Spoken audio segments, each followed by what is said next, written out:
when I read autobiography of a yogi, and I found what deep joy and what deep love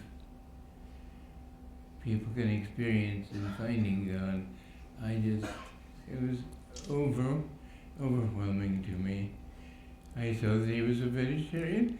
I became a vegetarian immediately. I saw that he was a monk. I would be a monk. And as I was crossing the country, I was thinking, I will find God. I will help everybody to find him. When I came to Hollywood Church, he was speaking there. I didn't hear the speech. I came later. And they told me I couldn't see him. I said, well, I have to see him. Now he's got his appointments are filled for 2 months. I thought, oh my God, 2 months. I couldn't breathe. And I finally thought maybe I needed a lesson in humility.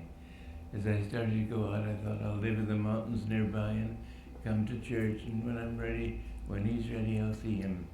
The secretary came and said, since you've come all the way from New York, 4 days and 4 nights, I will ask him now. His appointments are finished. And then a few minutes later, she came back and said, he will see you. And some people have asked me, what was your impression of him?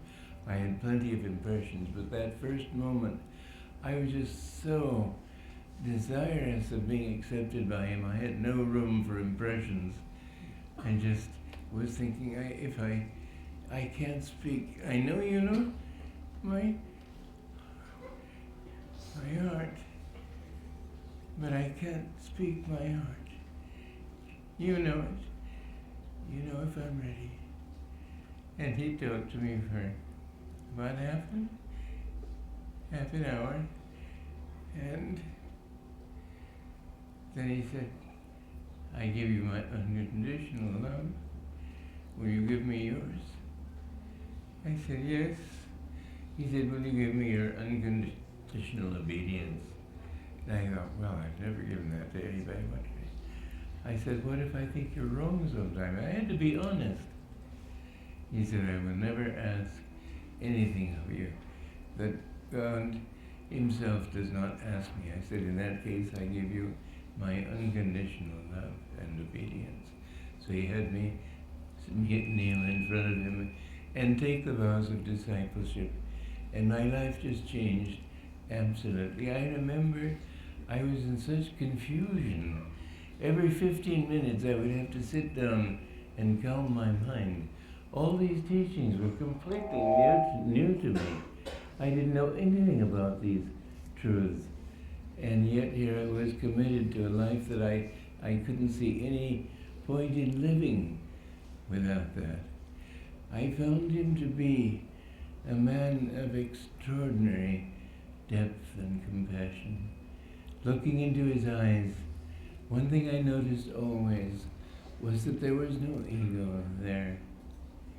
There was just God flowing through him. I used to feel often in his presence as if I was in the presence of God. I know years later, when I came to India and I got to meet Ananda Ma, she was like a mother to me. My guru was like a father, but I always held him in such awe. He spent lots of time with me.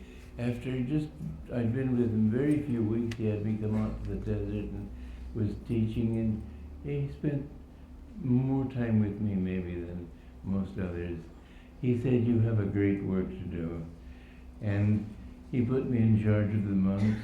He told me I had to lecture. He said, that's one thing I don't want to do.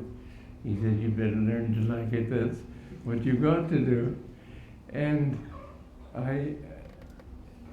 there was such a perfect charm in his nature. He was not pompous. He didn't look down on people. He had this perfect respect for people. You'd think that everybody would give him respect. He had that respect for everyone who came. The merest fool, he had that respect for. There was a man in a hotel lobby who saw him, and he said, hello there, he was drunk. He said, hello there, Jesus Christ. And Yogananda said, hello. and he decided to give him a little touch of bliss. And the man says, "Hey, what are you drinking?" And Yogananda said, "Well, it has a lot of kick in it." But he had a wonderful sense of humor. He sometimes would have me laughing so hard that I could hardly breathe. But yet at the same time, when he didn't want to be funny, he was very serious. It was always, the amazing thing about him was that it was like living in the presence of God. I remember walking with him out at his desert retreat. I helped him with the editing of his Gita. And by the way, that's the greatest scripture in the world. And the way he interpreted it, it makes it all the greater. But he would sometimes almost fall, and I would hold him up to keep him from falling. He said, "I'm in all bodies. It's hard for me to remember which body I am in."